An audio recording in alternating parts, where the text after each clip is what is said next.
Did you know that the average person spends nearly 2 hours a day overthinking? That's a staggering amount of time stuck in a mental loop, second-guessing decisions and stressing over outcomes. But what if I told you that you could break free from overthinking and start making confident decisions today? Let's dive into how. Overthinking can feel like a constant tug-of-war in your mind. Maybe you've spent 20 minutes deciding what to order at a restaurant, or hours replaying a conversation, wondering if you said the wrong thing. Whether it's small choices or big life decisions, overthinking creates stress, wastes time, and often leaves you feeling worse. At its core, overthinking is driven by fear. Fear of making the wrong choice, fear of failure, or fear of what others might think. This fear leads to analysis paralysis, where you end up stuck, unable to move forward. And let's be honest, the longer you stay in that state, the more anxious and uncertain you feel. But here's the thing, no decision is ever perfect. Every choice comes with risks, but it also comes with opportunities.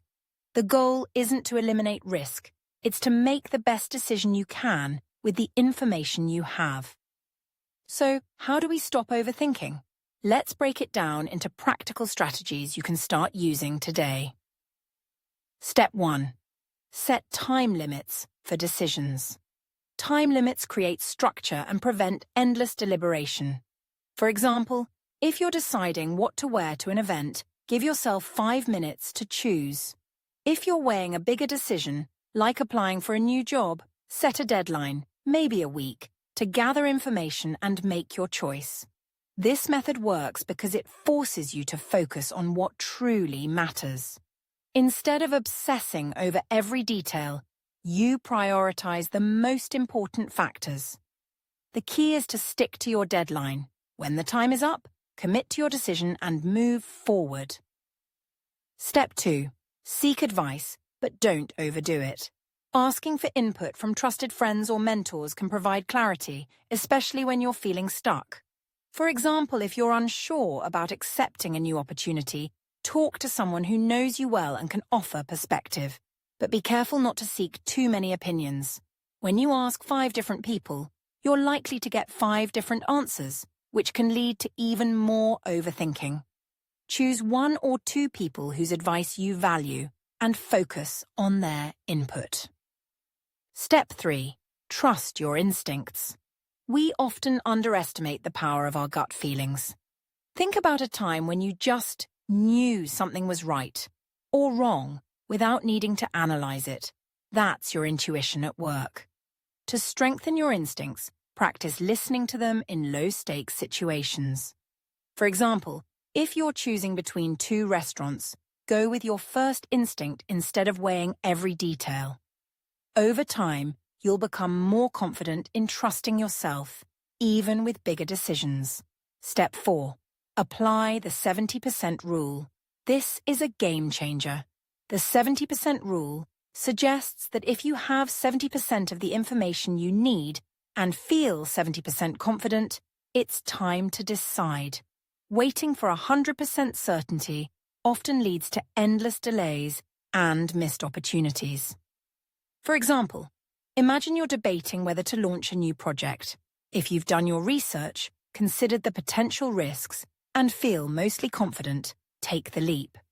The 70% rule encourages progress over perfection, which is essential for growth. Step 5. Reframe mistakes as learning opportunities. One reason people overthink is the fear of making a mistake. But mistakes aren't the end. They're part of the process. Every wrong turn teaches you something valuable that can guide you moving forward. Take Sarah, for instance. She spent weeks overthinking whether to start her own business. When she finally did, she made plenty of mistakes along the way, but each one taught her something important. Today, her business is thriving, and she credits her success to the lessons she learned from those early missteps. Final thoughts. The key to overcoming overthinking is action. By setting time limits, seeking the right advice, trusting your instincts, and applying the 70% rule, You can make confident decisions and reclaim the time and energy that overthinking steals. To recap, set time limits for decisions. Seek advice from trusted sources. Trust your instincts. Use the 70% rule to embrace progress over perfection. Reframe mistakes as opportunities to grow. Now it's your turn.